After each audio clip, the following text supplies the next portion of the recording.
Is he just rich or a sugar baby? By asthmaticbee. Read by My Lost and Found. Summary. Every semester has that one specific student, the mystery, the enigma. For Shinsou Hitoshi, that student sat in his Psych 101 class. Every semester has that one specific student, the mystery, the enigma.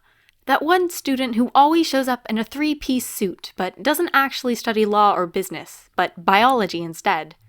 The guy who always shows up in a kilt, and somehow everyone knows him, but under a different name. Current estimates are 4. Or the girl who shows up in full Lolita getup one day talking about anime, and the next looks like a sorority girl from Legally Blonde telling you about how she did a 3-hour gym routine the day before. And that one non-binary student who always looks impeccable, but seems to study every single major offered at the school, because how else were they everywhere every time? The point is, every university, every semester, has that one student. For Shinsou Hitoshi, that student sat in his Psych 101 class. Okay, this is ridiculous, his friend groused, staring at the green-haired mystery student. Is that a fucking Rolex? Hitoshi squints, trying to make out the new watch on his classmate's wrist, and, yep, that looked like a Rolex, all right. Looks like it, Monoma. The blonde shook his head in disgust, taking out his planner and notebook. Doesn't he drive a Benz? Yep, Jiro said, popping the P as she sat down as well. Momo said it was one of those super expensive limited edition ones, meant for diplomats and mobsters. Hitoshi raises an eyebrow at her. You're kidding. Nope. Bulletproof glass and made from the closest thing mad scientist has come to creating adamantium, she said. He whistles, gaze drifting back to the boy. I wonder why he hasn't bought a new wardrobe then.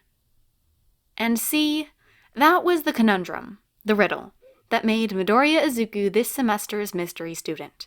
Because despite the Rolex, the mobster Benz, the special edition iPhone, and the pre-release MacBook, this kid ran around in the rattiest pair of Converse Hitoshi had ever seen, and only traversed through sheer force of will and a mumbled prayer. He wore the same concert hoodie falling apart at the seams every single day. His notebooks were from Dollar Tree's clearance bin, and his backpack was from a brand that got discontinued when he was still in middle school. When Hitoshi caught him at the cafeteria, he always got the $1 special and refilled his water bottle at the bathroom sink, when Hitoshi was fairly sure that it was just recycled water from the organic chem labs. I still think he's just a rich boy. Monoma sneered to his left, obviously still not tired of the ever-repeating debate. And I keep telling you, dumbass, there's no way. I've seen rich kids, and he ain't one. Rich lesbian golden child isn't the only kind of rich kid out there, Jiro. I tell you, he's a sugar baby. Oh, like you? What did you say, you dumb twink? Guys. Hitoshi facepalms them both and shoves them apart. We can just ask and ruin the fun? Yeah, Shinsou, you don't just ask the enigma. For once I agree with Punky. Why was he friends with these idiots? The end to the 3 months and counting mystery seemed closed when Hitoshi was paired for a project with Midoriya. He didn't mind. The kid was one of the only ones who actually engaged with Aizawa in class, and seemed to actually know what he was talking about, at least. Sorry for being late, Shinsou-kun.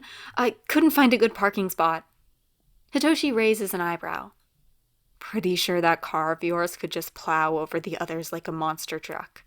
That'd be mean, Midoriya chuckled, taking out his notebook and laptop, looking so disparate next to each other, just as strange as the Rolex next to the worn-out, ever-present hoodie. Shaking his head, Hitoshi takes his things out as well, deciding that any questions could wait until after their session.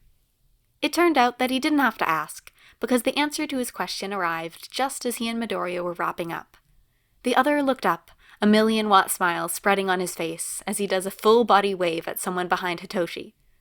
Shoto-kun! Hey, you're early!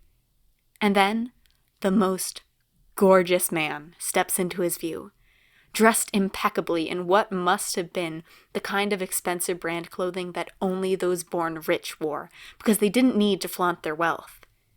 Jiro had taught him a lot about old money families during her drunken rants about her girlfriend's family. His long hair was red and white, split down the middle and held back in a loose ponytail. A pair of sunglasses tugged into the neckline of his V-neck sweater that probably cost as much as Hitoshi's tuition. His mismatched eyes and weird scar making him a contender for enigma student of the semester. A barely there smile grazed his lips as he bent down towards Midoriya, planting a soft kiss on his temple and threading his fingers through green locks like it was no big deal. Honestly, Hitoshi almost thought Jiro had been right about the sugar baby thing if there wasn't the softest, most nauseating kind of mushy love shining in both of their eyes. My lecture ended early, so figured we could get to your mom's ahead of time and maybe help her with dinner. You know she wouldn't let us help, Shoto-kun. The rich boyfriend... Did Shoto have a last name? Sighed. I know, she's just as stubborn as you are. Seeming to finally realize they weren't in their own little bubble, they turned to him, and Midoriya blushed, waving his hands between them. Oh, I'm sorry. Shinsou-kun, this is my boyfriend, Todoroki Shoto.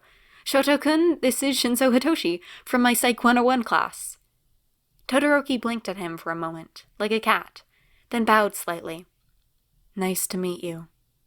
Turning back to his boyfriend after Hitoshi responded in kind, he moved his hand to Midoriya's shoulder, adoring oozing off him in almost tangible waves. How's the computer, anyway? It's great, Shoto-kun, but you really didn't have to. Todoroki rolls his eyes, smirking. I like buying you stuff. Just let me do this while the old bastard still lets me use his credit card and bank account. His confusion must have shown on his face, because Todoroki elaborates without him prompting. My old man's in politics, and an awful piece of human garbage, so I like to exploit his wealth. Yeah, he doesn't like me. Midoriya supplies, his usually cheerful face suddenly dark. Then it lights up. Say, Shinsou-kun, is there something expensive you need? Or your friends? Family? Todoroki's eyes light up as well. Great idea. That laptop of yours probably looks like years old, right? Let me buy you a new one. Hitoshi blinks. I'd say take me out to dinner first, but I think Midoriya has that covered. Oh, shit, right. Same time tomorrow, Shinsou-kun? We should head out before traffic starts. Todoroki nods, waiting for Midoriya to gather his things before he takes his hand and entwines their fingers, face bestotted again. Yeah, let's go. As they make to leave, Todoroki looks over his shoulder, a grin on his face. My offer still stands, by the way, but I'll have to say no to dinner, sadly. Before class next week, Midoriya waves at him as he comes into the room, walking over with an extra laptop bag. Hitoshi raises an eyebrow at it, and Midoriya smiles sheepily, rubbing the back of his neck before handing it over. Jesus, that bag was genuine leather. Shoto-kun insisted. Sorry about that. Hitoshi looks up again, ignoring the gaping mouths of his friends. You're not serious. Sorry, he says again, shrugging helplessly before he goes to sit down at his usual seat. Hitoshi opens the bag, sliding out the laptop. It wasn't as fancy as Midoriya's, but damn, it was nice. What the fuck, dude? Yeah, who the fuck is Shoto, and why did he get you a laptop? Hitoshi looks between them and smirks. Wouldn't you like to know, huh? Hitoshi decided he quite liked enigmas.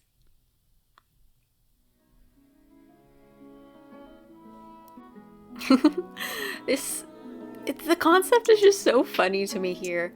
I normally don't read a lot of, no quirk AU stuff, and I hadn't actually read this one fully before I, put it in my PODFIC list, but just...